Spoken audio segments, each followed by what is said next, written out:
All right, Chanel, John, thank you very much. We are tracking the tropics. Back here with Michelle. I don't like the look of that at all. Yeah, that is not fun, right? This is what we've been talking about. The system now not really officially named. It's potential tropical cyclone 9. So it still has a ways to develop. But when it does develop, the concern is it's going to rapidly intensify right at the coast. So we see that system right now continuing to build inland as we look at the coast along the southeast. It could impact folks in Florida too. I want to show you the current track for potential tropical cyclone 9. This likely still becoming Imelda. You can see Imelda here at a category 1 just potentially before a landfall that takes it into areas of the Carolinas. Now, this is just one scenario, but it is the official track from the National Hurricane Center at this point. We see 5 o'clock advisory with winds at sustained 35 miles an hour. Movement northwesterly at 9 miles an hour. Take a look at the system rolling over the Bahamas. And unfortunately, this is going to impact a lot of folks' travel plans over the next several days and impact your travel plans into next week and just getting to work and school, because we're going to be looking at that threat.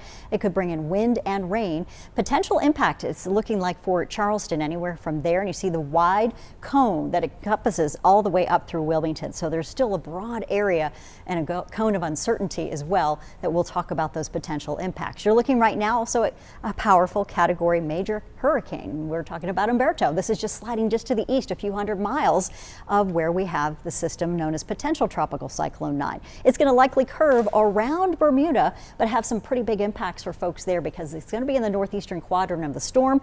How far to the west it will be will help determine exactly what they'll see there. But these are two big systems that's unusual to have in the tropics at the same time. About 1,000 miles from the system for at least Wilmington area as we talk about potential tropical 9. And then of course Humberto, several hundred miles from Bermuda, but still too close, right, to have all of this together. So we'll be watching for possibilities and modeled track changes. Still lots of uncertainty as to where these systems will go. We're expecting this to still strengthen to a category 4 for Humberto, and that's going to have an impact on our wave heights too. So we've got that system pushing out some water in this direction. We've got another storm kind of riding up, also pushing out that water. We may see some intense marine hazards here for folks, whether it's for crafts out there and also rip currents, beach erosion. That's going to be a big deal.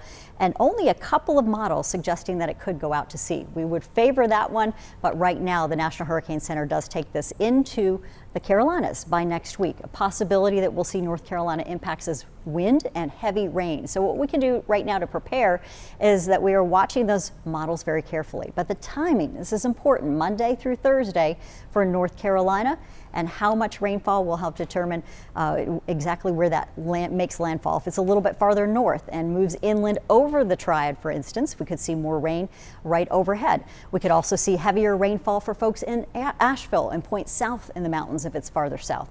Meantime, we've got a setup that is very rainy leading into this system, and we have a front that's become stationary nearby, producing showers and thunderstorms for you tonight. We've been watching this storm here that was severe earlier, still showing some signs of rotation in the northeastern quadrant of that storm. So this one could actually bring in some heavy rain for you tonight, and that's the threat all the way through your Saturday. Heavy downpours, a risk of heavy downpours that could bring in some flash flooding or isolated localized flooding. You see that low spinning in and showers and thunderstorms through your Sunday. The tropical impacts we're talking about developing may not happen until we get you into Monday. So Sunday could be our dry day to get things done, tree limbs cut down, and preparing the yards, as well as making sure that we're ready for any potential flooding that could develop from this system. So Imelda likely to form from what is now potential tropical cyclone 9, and that could have a named system for you by early Saturday morning, if not sooner.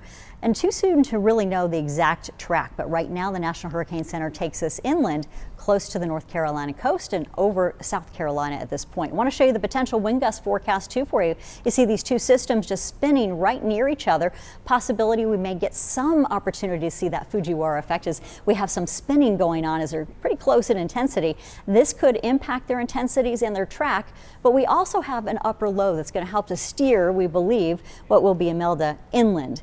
And right now 60-mile-an-hour winds possible here to 30 and 40 miles an hour winds right along our coast. All right, we're gonna have much more for you, of course, coming up. 7-day forecast showing you showers and thunderstorms after we get to your forecast for tomorrow. You're at 76 degrees. Storm chances continue to build as we go into Saturday, then we clear out to next week. We'll have that 7-day for you a little later.